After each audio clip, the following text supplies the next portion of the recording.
Hey, what's up? It is Cody from the Keepers of Nerddom. How you all doing today? I thought today would be a fun day to really talk about a wonderful, wonderful board game that I was introduced to when I was probably back in high school. Axis and Allies Miniatures, and it is a fantastic war simulator for its time. You know, not the most necessarily in depth, but definitely gave a great taste of here's some pre-painted miniatures with vehicles as well as infantry and cavalry and anti-tank guns and things like that.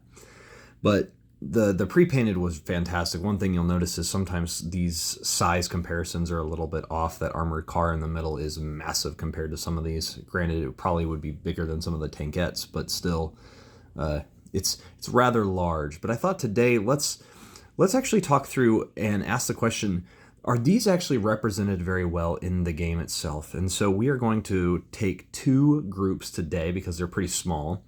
And today we're going to focus in on Italy and Japan. Now, I have the first 4 or 5 sets, I think it was 5, of the game, and I collected almost everything. There was a few rare tanks that I didn't get a hold of, but overall I got a hold of the lion's share of the good stuff, or at least the things that I was hoping to get. This is known as an L335 tankette in the game. And I've also got their stat cards right here. And so I think it's important to note and then look at history. Like, does this actually accurately represent the vehicle that it's supposed to? And so what you'll see up here is the point cost for the vehicle itself. It costs 9 points to field in the game because they wanted to at least give you some limitation so you couldn't just field everything you wanted. Right here is the speed of how many spaces it can move on the hexes, and then its defense is 2/2, which means it's actually got some armor to it. If it has a 1/1, it's essentially just a truck with no armor. So actually a 2/2 represents the weakest armored vehicles that are easily knocked out. And so technically a tankette like this could actually knock another tankette out with the 2 attacks. And so in this game, you are always rolling lots and lots of dice. This upper section is against infantry, and so anything that counts as an infantry, you roll. If you're 0 to 1 hexes away, 6 dice, 2 to 4, 5 dice, and 5 to 8, 4 dice. It has 2 attack damage potential all across the board against tanks. It's not going to be doing much against tanks, but when you look at history, it was armed with machine guns. The one thing is it could enter hill hexes as though they were clear hexes. According to some information I have, the max speed for one of the CV series, so my understanding is part of this line, was 26 miles per hour, so actually decently fast for a vehicle of this era, especially early war, because as you see down here, some of the stuff, it was all the way back in 1934 that this was actually produced, and saw combat. So this is very early, and by the time of World War II, it's definitely outdated. But one of the things to note is here, double shot. This unit can make 2 attacks in your assault phase, which makes sense considering it's got machine guns as its armament, and it's even got twin machine guns shown on the model. And again, not necessarily like the most detailed models by any means, but they're tiny and also pre-painted, so you could just get them out of the box and go. But it also says when making a defensive fire attack, as in something that moves into a hex right beside it or just around it, this unit makes 2 attack rolls against the unit that provoked the attack. The unfortunate thing rule-wise is this doesn't actually work because you don't get to just get defensive fire attacks against infantry and by vehicles. So unfortunately, they left out a piece to make this actually useful against infantry units. And so, if memory serves, and so this is. Unfortunately, I think really the issue here is that this stat should have been at least 1 higher for the up close and maybe even the medium as well. So that way it actually could penetrate the defenses of soldiers. Because as it stands right now, it's not very good. And unfortunately, it's going to see some low gameplay. And it always does. So our next vehicle from Italy, we only have 2 vehicles that I collected there, is a Carro Armato. So essentially like the Italian word for car, but yet also armored vehicle, if you will. Beautiful model, but as you'll see, it's only 3 points more expensive than the little tankette, and it's so much more usable. It only has 3 speed, 12 points It's a 4-3 defense. So in the front, to hit it on its front, it's going to take 4 direct hits from a vehicle or an anti-tank gun to actually penetrate its defense to at least do something. So really, that's decently accurate because the armor on this is 14 millimeters to 40 millimeters, so up to 1.5 inches on the potentially front plates. The only problem is it has, as you can see on the model itself as well, especially on the turret. Let's get it right there. Let my camera adjust. It has got rivets everywhere, and so the rivets can explode.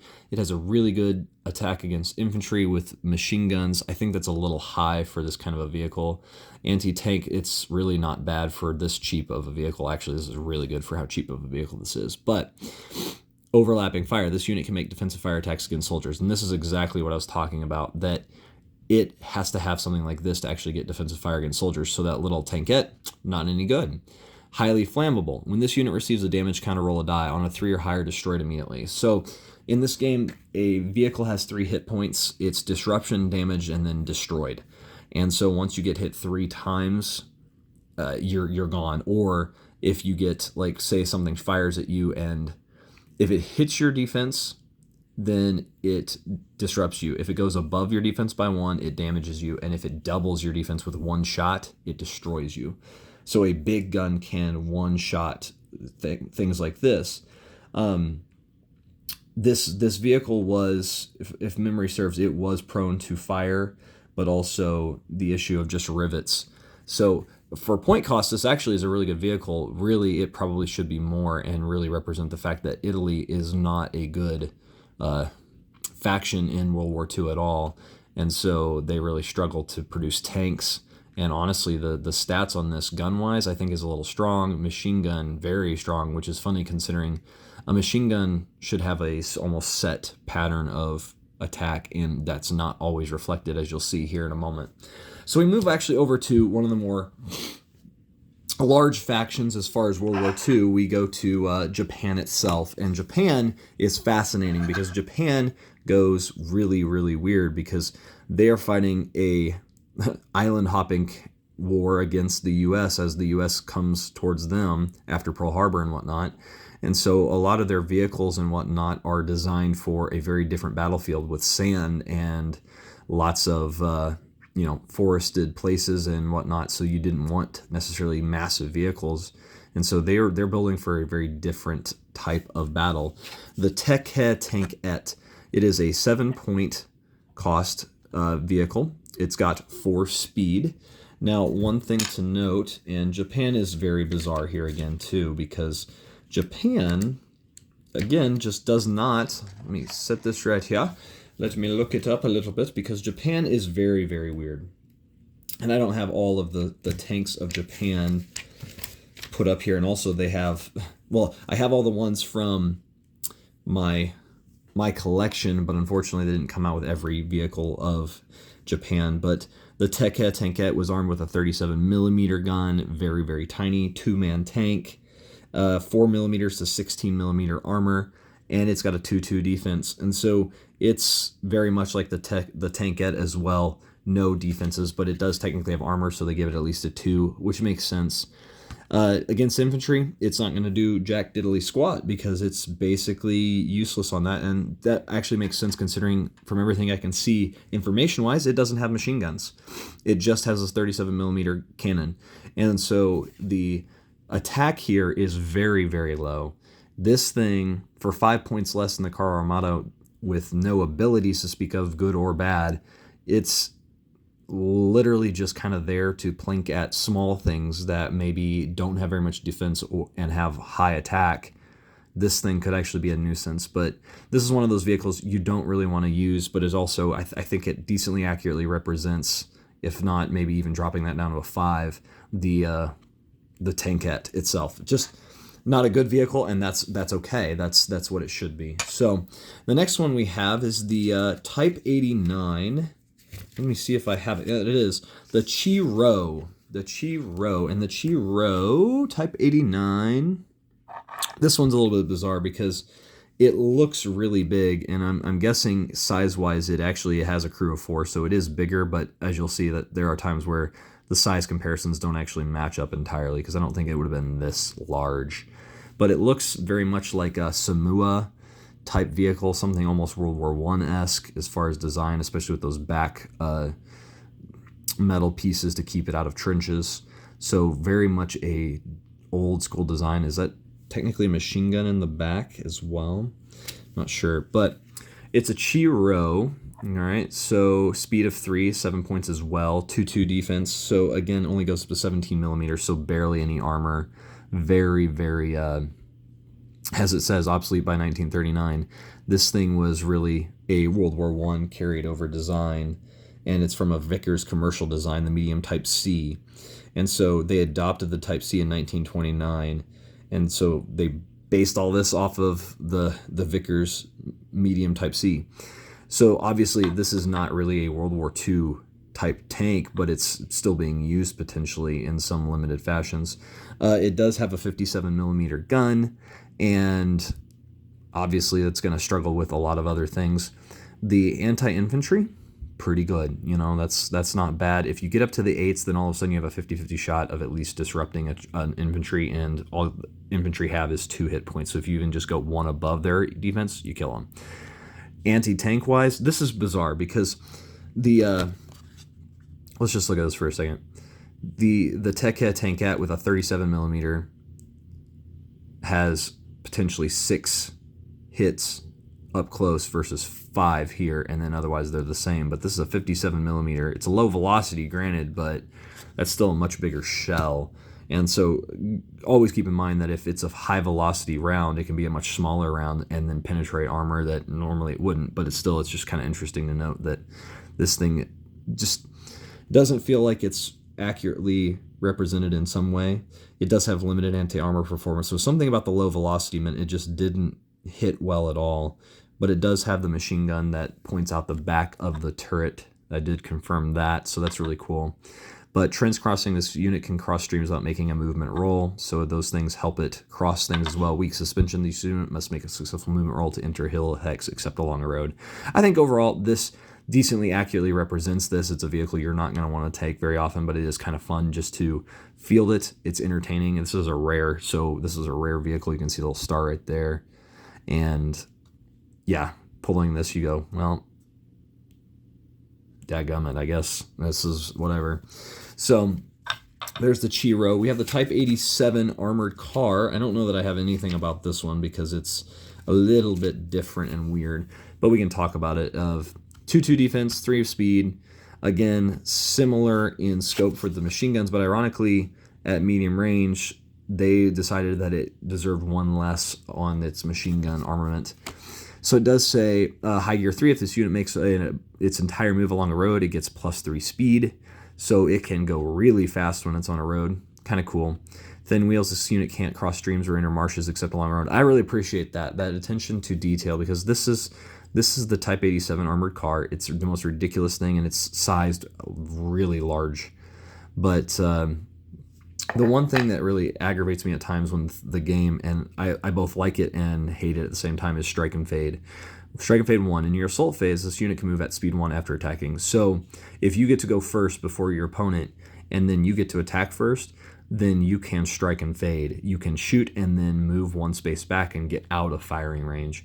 And so it allows you to shoot and then escape. So all of a sudden this thing goes from gameplay-wise, to really useful just because it can keep harassing. Anti-tank, it's not going to do anything.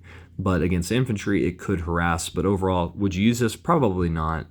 But it is rather entertaining because it's super, super fast on roads, and then you can Strike and Fade as well. But I love the accurate representation of these wheels. Are the old school style of wheels. They're not going to do very well as far as trying to cross certain things, so you can't even go on them. So you have to take roads. This thing is meant for roads, and I appreciate that. And it's good that it's technically got armor, but it's not good armor. So we come to now one of my favorite vehicles of all time, and I think it was one of the earlier tanks that I pulled, one of my rares. And as much as I wanted to be mad about pulling it, I just couldn't. It's is only equipped with a 37 millimeter gun, but I love this little silly tank, the Ha-Go. And you can see the rivets on there as well. And that's what I appreciate, is the attention to detail. And actually the turret moves just a little bit right here. Nothing too crazy, but it's just kind of fun. And also it rotates with, you can see a machine gun in the back as well. So real quick, 9 points, speed 4, defense 2-2, anti-infantry, half decent on that 7.76, against tank 8.75. So at long ranges, you're probably not going to penetrate much of anything, but up close with a 37 millimeter gun, I feel like that's pretty strong, you know, for being able to hit that hard. 8 attack is not something to scoff at. Forest Runner, this unit can enter forest hexes as though they were clear hexes.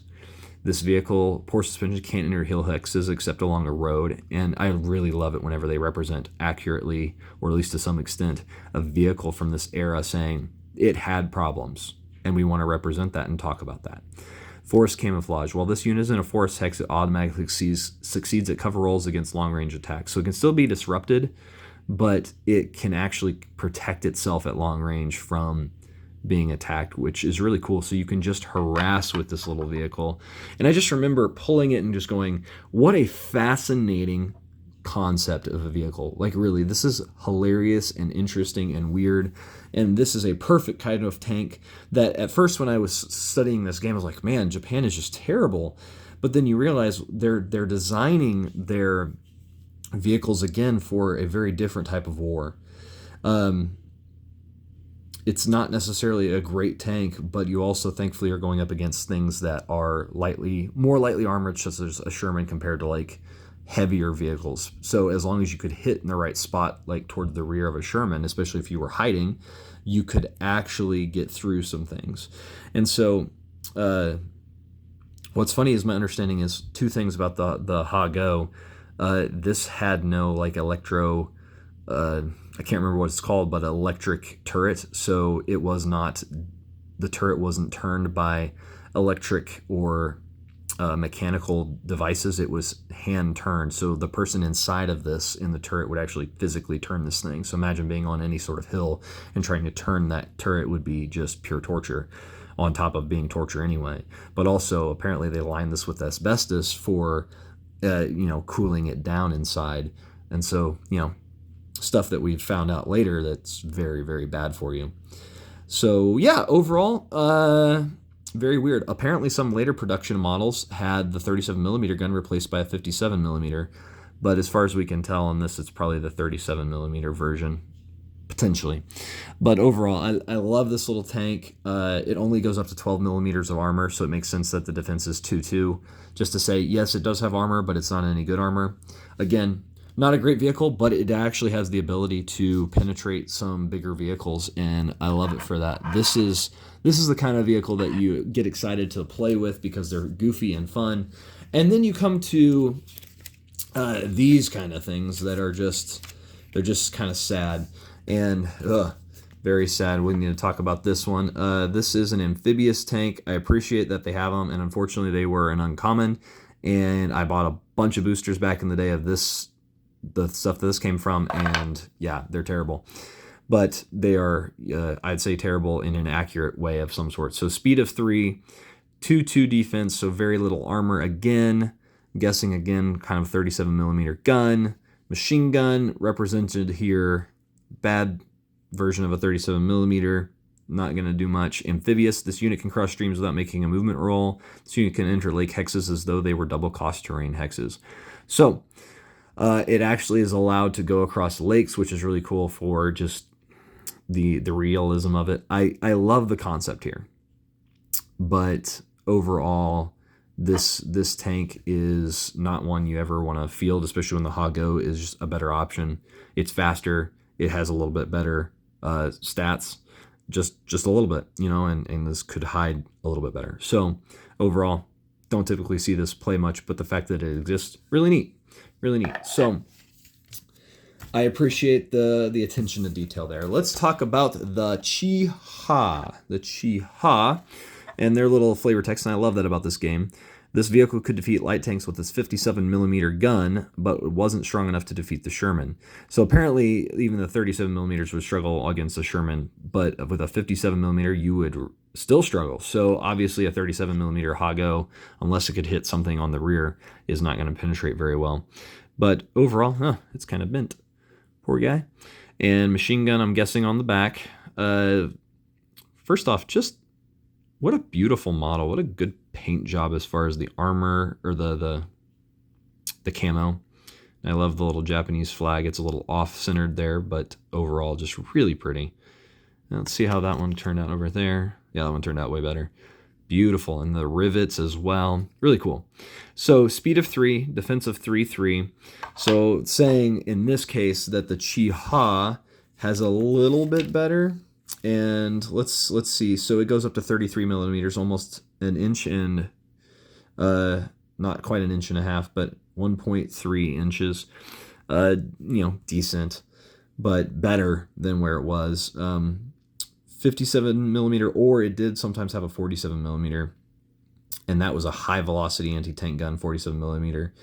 But very interesting to see that sometimes they would put a smaller type of gun in it, but if it was a high velocity version, it would actually do its job. So it has a crew of 4 in it, 12 points to field. The machine gun is not well represented here. I'm not very much a fan of that, but it does have higher armor, 10.87 to reflect the fact that it does have a bigger or high velocity version of a gun. This is cool. This is good. And surprise fire. This unit rolls 1 extra attack die when attacking from a forest hex. So it's hiding, and so it's reflecting that the Japanese would do surprise attacks. And I love that. I love that flavor text and ability that gives a little bit more about it. But it does say again, this 57 millimeter couldn't defeat the Sherman. So I'm guessing from the front, it just couldn't penetrate the armor of the Sherman.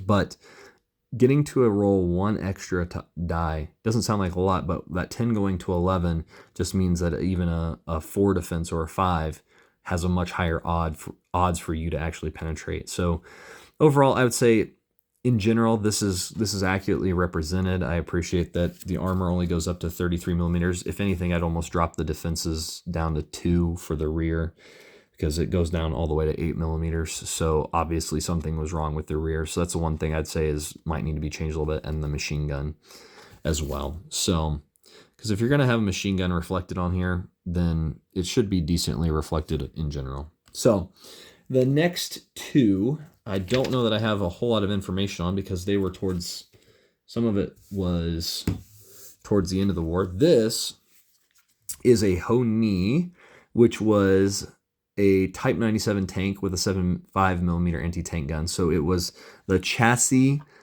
of this tank, and you can actually see when you put them up next to each other. I'd never actually done that for some reason. I don't know why. That they are identical as far as the body, chassis-wise. The rivets are gone over here, though, which is kind of funny, because on the picture on here, you can see the rivets, and they're not on there. It's kind of fun. But then it is an anti-tank gun of 75 millimeters. So this is represented, first off, speed 3, there's defense 3, and then the 2, which makes sense, especially with the open back here. It has no turret. This unit can attack vehicles only if they are in front of this unit. This has no machine gun built into it, so it has no anti-infantry attack. So it is completely vulnerable from infantry getting up with a bazooka or grenades and destroying it. It has a very, very high attack. I think this attack might be a little too high, at least up in the up close short range, because that's a lot. 13, 11, and 9. It is a tank destroyer from 1942, so not the end of the war by any means. So this could have been in service. Overall, it's impressive. I think the tank gun, the anti-tank gun, is a little bit strong. Dropping that down to 12 might be adequate. Yeah, just a little strong here. And so the last one that we have, and this is something just based on what they have here, is this vehicle, and it looks very much more like a tank that you would see over in the European front. Very much more like that, but you'll see there's some rivets still on it, but a lot less. Now again, accuracy sometimes is at play, but even in the picture, let's see here on this, there are some rivets around the turret you can see, like the gun. Oh, kind of interesting. So let's go through this. The Chi Nu, and unfortunately I don't have much information on the Chi Nu, which is really sad, but let's look at why maybe. An adaptation of the earlier Type 1 Chi-He and Type 97 Chi-Ha models. So again, comes from this, right? Yes, comes from this, and the Chi-He, Chi-Ro. Huh, okay, I don't know. The Chi had a powerful 75mm main tank gun. The tank never reached the front due to late war lack of manufacturing and shipping capacity. So the reason we don't have a whole lot on this and its functionality is just because it didn't actually reach the front. So it's one of those tanks that technically was made during World War II, however, didn't actually see direct combat. So we have to base it on what we can go from the stats that were released from Japan at the time. It's 18 points to field, speed of 4, defense of 5 on the front, so a heavier armor supposedly, and 3 on the rear. Machine gun again lacking here, and then this really high anti-tank gun. It's funny, this is 6 points more than the Honi, and has the exact same kind of gun power. Ferocity. During your assault phase, this unit must attack if able. So it is forced to attack, which is, again, for a tank vehicle that never made it to the front, this is a weird flavor text because why? And I'm guessing they're justifying it by this whole idea was defending Japan at this point with every inch, every island, every shell, every firearm, anything and everything. And forced camouflage. While this unit is in a forced hex, it automatically succeeds at cover rolls against long-range attacks. So again, the Ha-Go. I find it funny that not all their vehicles really have this, but I do like the concept of being able to hide their vehicles and whatnot. So it's hard to really speak to this. Like gun-wise, it kind of makes sense. I think, again, dropping it to a 12 would have made sense because it's pretty strong. Because even against a 5 defense, a 13 is going to be pretty easily able to disrupt, potentially even damage another vehicle. And if memory serves, I believe Shermans have a 5 defense on the front. So, which, I mean, I get it. 75mm gun, supposed to be decent, but a lot of the Shermans later on in the war were being given 30 or 76mm guns, and that extra millimeter apparently was a big difference as far as what they could penetrate. So, rather interesting. I'd say overall, one less on that. And just the force camouflage has question mark on it because how do you really know that this would hide well? You know, whereas these wouldn't necessarily. Kind of weird. Ha-Go makes sense because of it's small, it's itty bitty. But yeah, that's some thoughts I have. Overall, I think decently accurate. I think there's some, always some issues on these kind of things, but yeah, I think that's what's so much fun about war games, especially something like this where you buy random boosters, get your stuff, and then go play, and they would try their best to accurately represent. Now, unfortunately, sometimes things would get a little out of hand, but that's the fun of the game. What's your favorite vehicle that we've shown today? And, what's your favorite vehicle of Japan in World War II and also of Italy in World War II? Or did Italy even have a good vehicle in World War II? That's a question. And I've been Cody from the Keepers Nerdom. Take care.